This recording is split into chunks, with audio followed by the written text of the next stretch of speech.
Morning students, आज हमारा topic है विद्युत ऋणात्मकता। देखिए विद्युत ऋणात्मकता क्या होती है।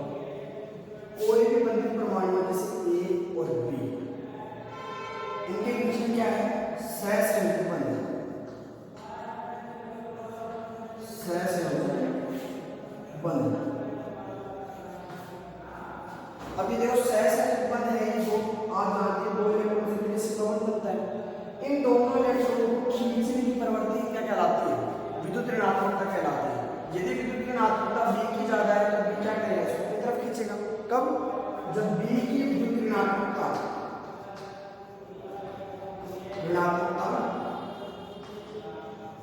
क्या हो, ज्यादा हो किससे, ए से, तो क्या प्रोसेस होगी, बी खींचेगा और क्या बनेगा, इसमें ए पे आएगा पॉजिटिव और बी पे आएगा नेगेटिव।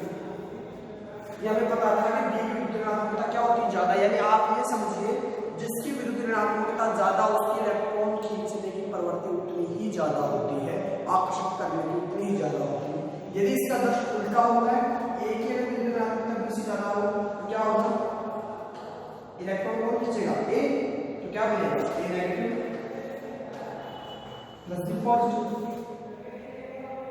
तो मैं बता दूं सहसंयोजक बंध के युग्मित इलेक्ट्रॉन को ही खींचने की प्रवृत्ति क्या कहलाती है, विद्युत ऋणात्मकता कहलाती है।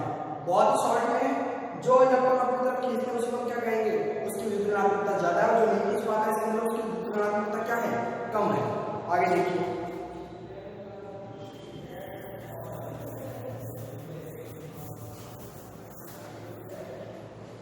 अब पढ़ेंगे विद्युत ऋणात्मकता का मापन। विद्युत ऋणात्मकता का मापन।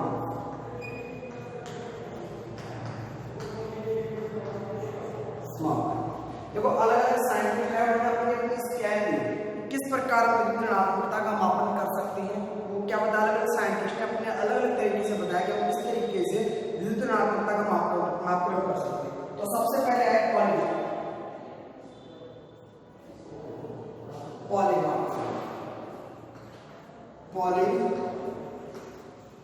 मापन होना है, इससे पहले पॉलिंग मापन।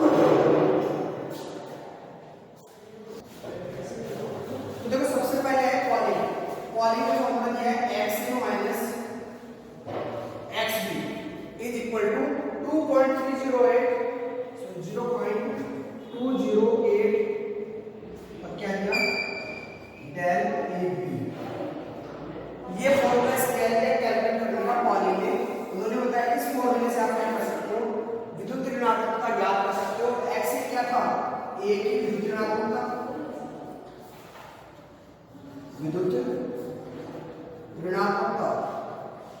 और बी की एक्स भी क्या है हमारे पास, बी की विद्युत ऋणात्मकता, और ये ए भी क्या है हमारे पास, अनुनादी ऊर्जा। इस फॉर्मूले के द्वारा पॉलिंग ने बताया क्या ज्ञात कर सकते हैं, विद्युत ऋणात्मकता ज्ञात कर सकते हैं। तो देखिए अनुनादी ऊर्जा क्या होती है,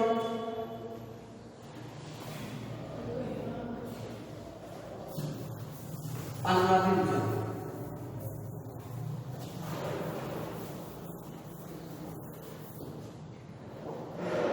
डेल्टा ए बी क्या होता है, ये देखिए E A B minus under root E A और ई बी, और इसकी क्या देखिए पावर हाफ। पावर क्या आ जाएगी इसकी हाफ। ये आपको डायरेक्ट गिवन फॉर्मूले हैं पॉलिंग स्केल के, आपको डायरेक्ट याद करने पड़ेंगे। पहले हमने देखा क्या था, 0.208 रूट ए बी, ये हमने पॉलिंग में दिया था। पॉलिंग में बताया जो आपके पास डेल ए बी है, ये क्या है, अनुनादी ऊर्जा है। ये भी क्या है आपके पास, ए और बी के बीच की बंधन ऊर्जा, जिसको आप बॉन्ड एनर्जी बोलते हो, वो क्या है, ए बी। और ए क्या है, ए और ए के बीच की बंधन ऊर्जा, और बी और बी क्या है, बी और बी के बीच में बंधन ऊर्जा। इस फॉर्मूले में आपको दिए जाएंगे बंधन ऊर्जा के मान, दिए जाएंगे अनुनादी ऊर्जा का भी मान दिया जाएगा। फिर आप यहाँ क्या निकाल लोगे, विद्युत ऋणात्मकता। ये बताया था पॉलिंग स्केल में।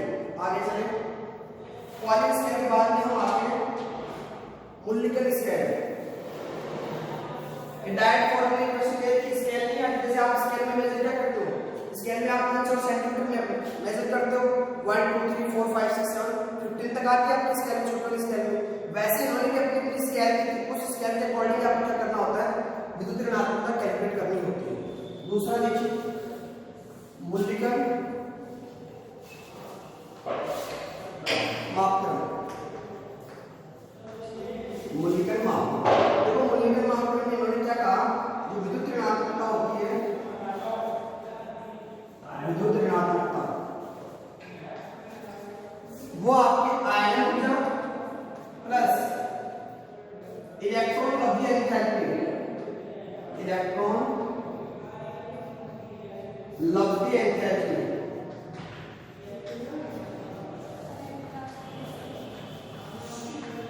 इलेक्ट्रॉन लब्धि एंथैल्पी अपॉन 2।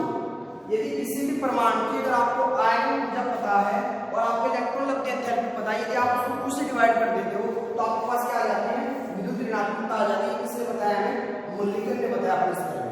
उसके लिए आपको 2 चीजों की आवश्यकता होती है, तो आयन ऊर्जा की और एक इलेक्ट्रॉन लब्धि एंथैल्पी।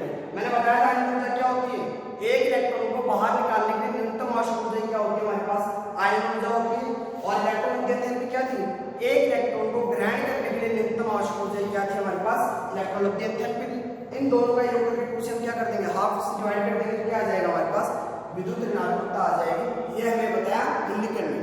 अब देखते हैं मूल्यांकन और पॉलिंग के बीच में क्या रिलेशन था, वो देखिए। पॉलिंग इन्होंने बताया ये जो मूल्यांकन के लिए होता है आपके पास मूल्यांकन की विद्युत ऋणात्मकता, अगर आप उसको 2.8 से डिवाइड कर देते हो, ये बीच में रिलेशन होता है दोनों के बीच में। क्या होता है, पॉलिंग की विद्युत ऋणात्मकता क्या होती है, मूल्यांकन की विद्युत ऋणात्मकता को यदि 2.8 से आप भाग कर देते हो तो आपके पास क्या आ जाती है, पॉलिंग की आ जाती है। यदि आपको मूल्यांकन निकालना हो, मूल्यांकन के अकॉर्डिंग आप विद्युत ऋणात्मकता निकालेंगे तो 2.8 से क्या कर दोगे, पॉलिंग से मल्टीप्लाई कर दोगे तो आपके पास क्या आ जाएगी, मूल्यांकन के अकॉर्डिंग विद्युत ऋणात्मकता आ जाएगी। एक संबंध और देख लो, x पॉलिंग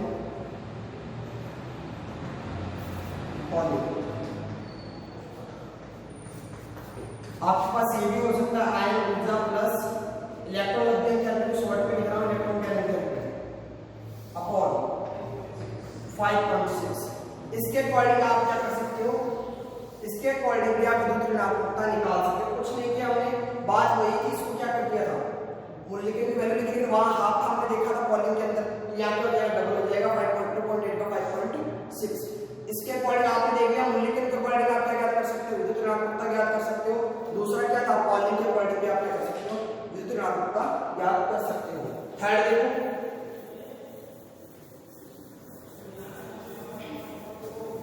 थर्ड है आपके ऑलरेड और रोसोविल, ऑलरेड और रोसोविल। ये फॉर्मूले आपको एक तरीके से रखने जैसे है, डायरेक्ट आपको याद रखने पड़ेंगे कि फॉर्मूले 4 ही फॉर्मूले हैं, 4 का आप अच्छे से याद कर लीजिए। तो ऑलरेडी देखिए ये क्या था, मैं लिख देता हूं शॉर्ट में विद्युत ऋणात्मकता, ये किसके इक्वल आती है 0.74 plus 0.359 Z effective upon R square. अब देखिए आपको ये वैल्यू ध्यान में रखनी है, जेड इफेक्टिव मैंने बताया था क्या होता है, प्रभावी नाभिकीय आवेश, प्रभावी नाभिकीय आवेश। क्या था ये प्रभावी नाभिकीय आवेश, बायतन इलेक्ट्रॉन और नाभिक के बीच में लगने वाला आकर्षण बल क्या था, प्रभावी नाभिकीय आवेश।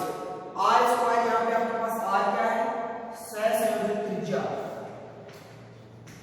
सहसंयोजक त्रिज्या। इस फॉर्मूले से आप क्या कर सकते हो, ऑलरेडी और रोसोविल ने फॉर्मूला दिया था, इससे भी आप क्या ज्ञात कर सकते हो, विद्युत ऋणात्मकता ज्ञात कर सकते हो। फिर अगला देखो नेक्स्ट और लास्ट, सैंडरसन स्केल, सैंडरसन मापदंड, सैंडरसन मापदंड। उन्होंने फॉर्मूला दिया SR/B/dl। यहाँ पे ऐसा क्या था, स्थायित्व अनुपात, स्थायित्व अनुपात, स्थायित्व अनुपात, और डी आपके पास था परमाणु का इलेक्ट्रॉन घनत्व। और मैंने आपको बताया था घनत्व का फॉर्मूला क्या होता है, ρ = m/v, द्रव्यमान बटे आयतन। इस अगर आपको द्रव्यमान पता हो, परमाणु का और आयतन पता हो, तो आप क्या निकाल सकते हो, घनत्व उसका निकाल सकते हो, परमाणु का इलेक्ट्रॉन घनत्व। और डी आई क्या था, सम इलेक्ट्रॉनिक, जिसमें इलेक्ट्रॉन क्या हो, समान हो, सम इलेक्ट्रॉनिक परमाणु का इलेक्ट्रॉन घनत्व। जैसे एग्जांपल बता देता हूं आपको, अक्रिय गैसें जो भी होती है वो आपकी क्या होती है, अक्रिय गैसें ले लो, जैसे उनमें सब में क्या होना चाहिए, इलेक्ट्रॉन समान होने चाहिए, तो उसका इलेक्ट्रॉन घनत्व क्या आएगा, लगभग अलग अलग आएगा। और अगर समान है तो उसको क्या आ जाएगा, समान आएगा। आपने परमाणु लेंगे शुरू में, जैसे अलग अलग एटम लिए, एटम परमाणु लिए, तो क्या होगा, उनका घनत्व अलग अलग आएगा। सम इलेक्ट्रॉनिक के लिए हुआ तो उसका घनत्व कुछ और आएगा। उन दोनों का मान अगर आप रखते हो तो आपके पास क्या आएगा, स्थायित्व अनुपात आएगा। और जिसका स्थायित्व अनुपात ज्यादा होगा उसकी विद्युत ऋणात्मकता भी क्या होगी, ज्यादा होगी। और कम होगा तो क्या होगा, विद्युत ऋणात्मकता कम होगी। आगे देखो, एक संबंध और देख लो, सैंडरसन और पॉलिंग के बीच में, सैंडरसन और पॉलिंग के बीच में विद्युत ऋणात्मकता का मापन, पॉलिंग, सैंडरसन और पॉलिंग के बीच में संबंध, x polling, polling 0.2 SR, 0.2 SR × 0.77। इन दोनों के बीच में ये रेशो होती है। यदि आप क्या करते हो, अगर आपको स्थायित्व अनुपात पता है तो आप क्या करोगे, एक्स पॉलिंग के अकॉर्डिंग क्या निकालोगे, विद्युत ऋणात्मकता। तो कोई ये तो था आपका रेक्टिफिकेशन का पोर्शन, जिसमें आपको केवल इक्वेशन दी गई थी। विभिन्न साइंटिस्ट ने अपनी अपनी स्केल और क्या किया, अपना अपना मापक्रम दिया। उन्होंने बताया इस फॉर्मूले में रख के आप क्या कर सकते हो, विद्युत ऋणात्मकता ज्ञात कर सकते हो। अब हम देखेंगे विद्युत ऋणात्मकता प्रभावित कैसे होती है, ये समझने का यार। विद्युत ऋणात्मकता को प्रभावित करने वाले कारक, विद्युत ऋणात्मकता को प्रभावित करने वाले कारक, प्रभावित करने वाले कारक।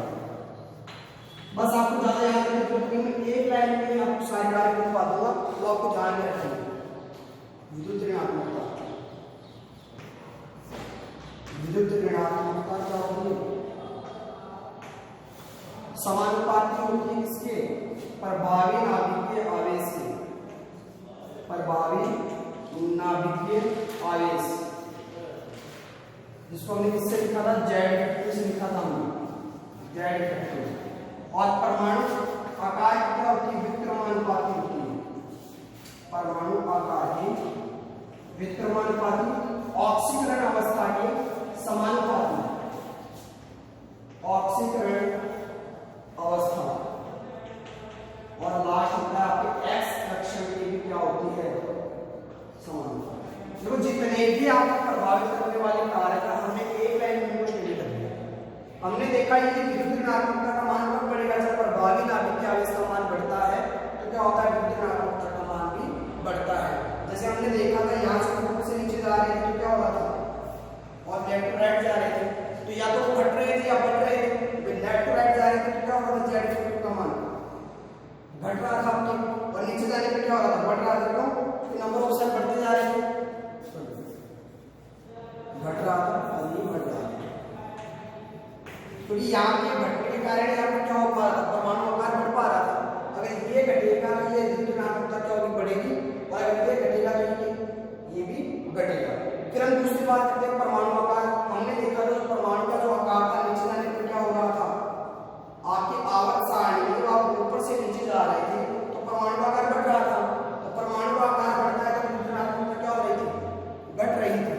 जबकि हम बात करेंगे इसकी ऑक्सीकरण अवस्था की, उसको समझो।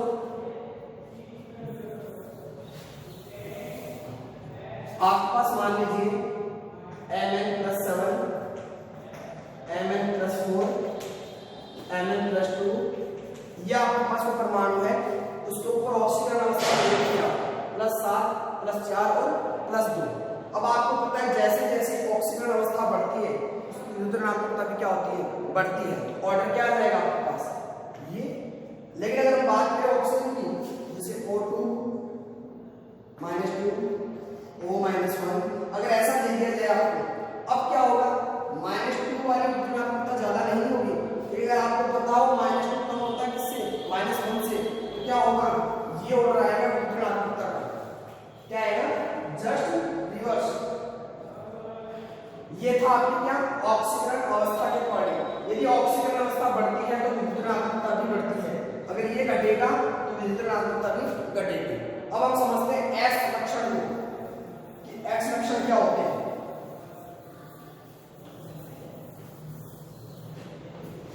हम बात कर रहे हैं एक्स लक्षण की। देखो हमने संकरण पढ़े sp, sp2, sp3, sp3d, ऐसे भी संकरण पढ़ते हैं।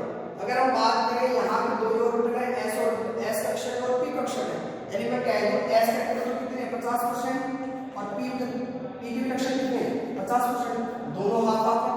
जबकि मैं अगर यहाँ बात करूं sp की, तो यहाँ अगर आप देखिए कितना आता है, 3 है, 3 का डिवाइड करो आप, 1 ही ना s तो 100 में ये अगर आप 3 का भाग 33 समथिंग आता है, 67 के आसपास आएगा, ये 33 के आसपास, यानी s का इसमें कितना आ रहा है, ओनली 33%। फिर अगर sp3 की बात करते हैं तो यहाँ पे और कर लीजिए, तो कितना आ रहा है, 25%, और ये कितना आ रहा है, 75%। आपको दिखाई दे रहा है 4 कक्षक थे, टोटल 100 था, तो 3 का तो 75% हो गया, 1 का कितना हो गया, 25%, टोटल कितना हो गया, 100%। अब मैंने कहा था s लक्षण बढ़ते हैं तो विद्युत ऋणात्मकता क्या होती है, बढ़ती है। अगर मैं बात करूं तो sp वाले में क्या होगा, विद्युत ऋणात्मकता ज्यादा होगी इसके कंपैरिजन में sp2 और sp3। क्यों, क्योंकि इसमें s फैक्टर क्या है, ज्यादा है। मैं एक आपको एग्जांपल देता हूं, देखिए C ट्रिपल बॉन्ड CH,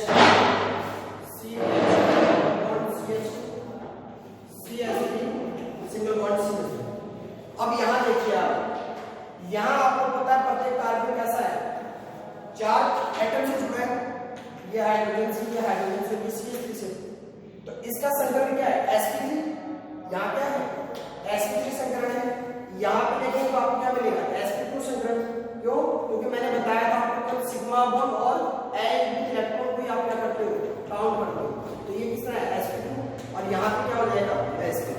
अब हम देखेंगे तो सबसे ज्यादा s फैक्टर किसमें है, एल्काइल में हमारे पास सबसे ज्यादा s फैक्टर है, तो इसकी विद्युत ऋणात्मकता क्या होगी, सबसे ज्यादा होगी, फिर इसकी और फिर इसकी। तो हमारे पास जो क्रम आता है विद्युत ऋणात्मकता, वो ट्रिपल बॉन्ड, डबल बॉन्ड और सिंगल बॉन्ड, इस प्रकार हमें ऑर्डर प्राप्त होता है। हमने देखा क्या क्या देखा, s लक्षण के ऊपर देखा, दूसरा हमने क्या देखा, प्रभावी नाभिक क्या इसमें देखा, परमाणु आकार पे देखा, ऑक्सीकरण अवस्था पे देखा। हमने इनके अकॉर्डिंग हम क्या कर लेते हैं, विद्युत ऋणात्मकता देख लेते हैं कि प्रभावित कैसे होती है। आज के लिए इतना ही, बाकी हम करेंगे नेक्स्ट क्लास में।